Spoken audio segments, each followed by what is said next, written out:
네, 할렐루야 반갑습니다. 오늘 이렇게 나의 사랑하는 책 또 세 번째 영상을 만들어 봅니다.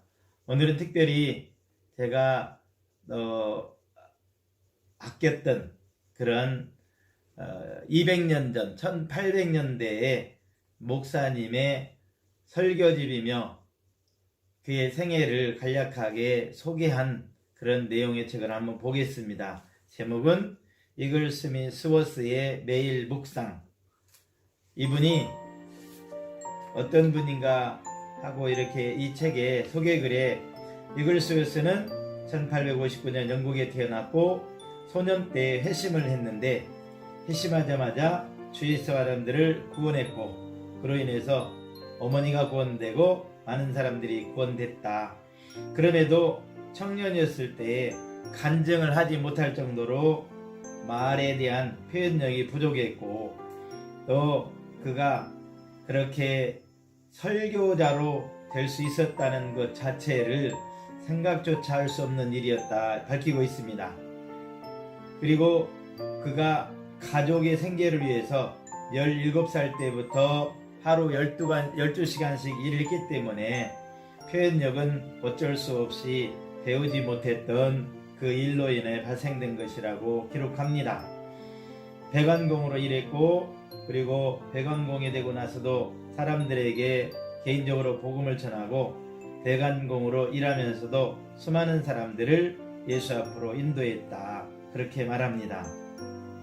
1882년 홀리 페데스톤에 하나님을 사랑하는 설교와 복음 전도의 은사가 많은 생동감 넘치는 자매와 결혼을 하였고 또 그 자매된 아내는 이글스워스에게 글을 읽는 법을 가르쳐주고 가장 가까운 친구와 협력자가 되어주었다.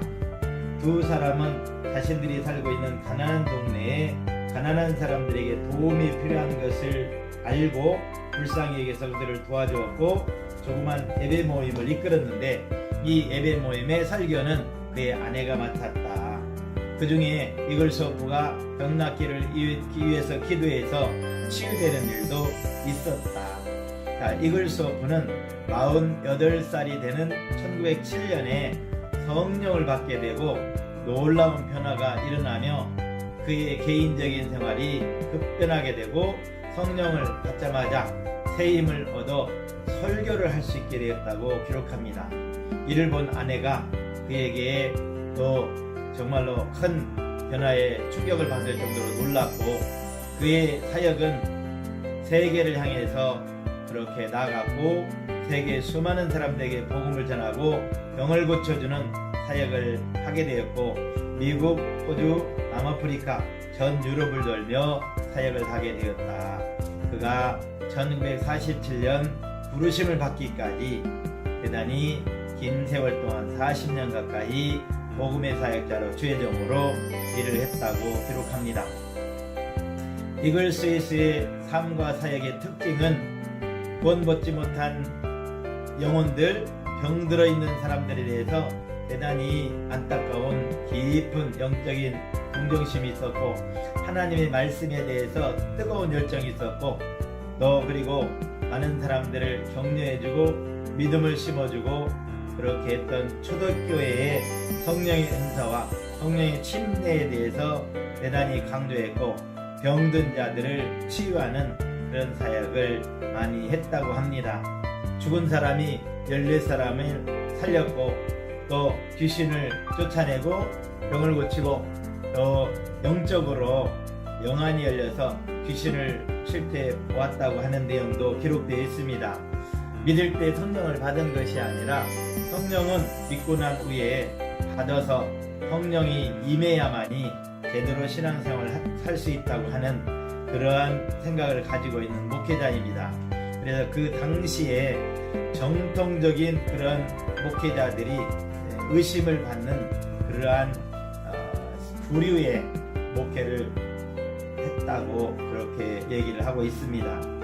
오늘 이 책에는 1월 1일부터 마치 12월 31일까지 형식으로 되어 있는 책이지만 이분의 설교를 이렇게 요약을 해서 이렇게 1월 1일부터 묵상을 하고 신앙에 도움이 되도록 이렇게 했습니다. 오늘은 5월 20일에 관한 이 책의 내용을 한번 읽어보도록 하겠습니다.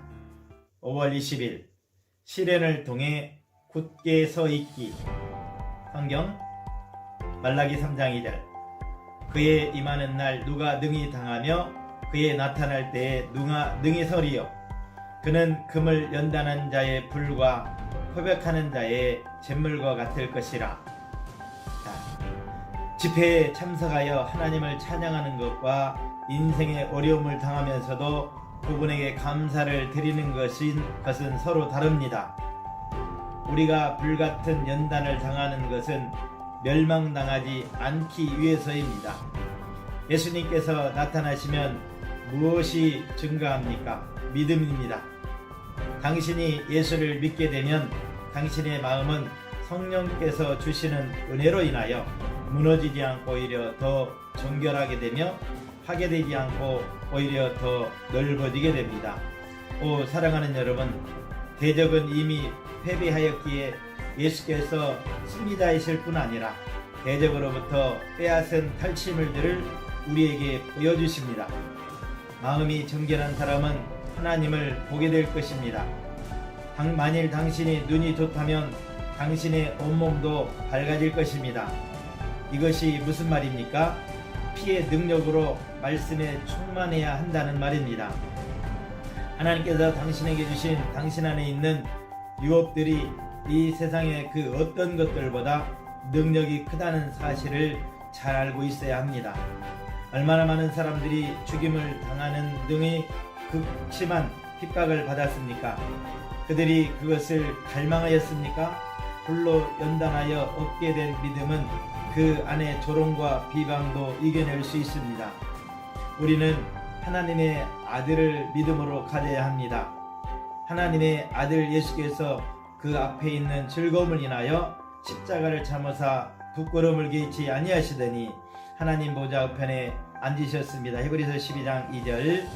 주님이 형상을 보고 또 볼 수만 있다면 나는 그 어떤 시련도 그 어떤 어려움도 어렵지 않게 견뎌낼 수 있습니다.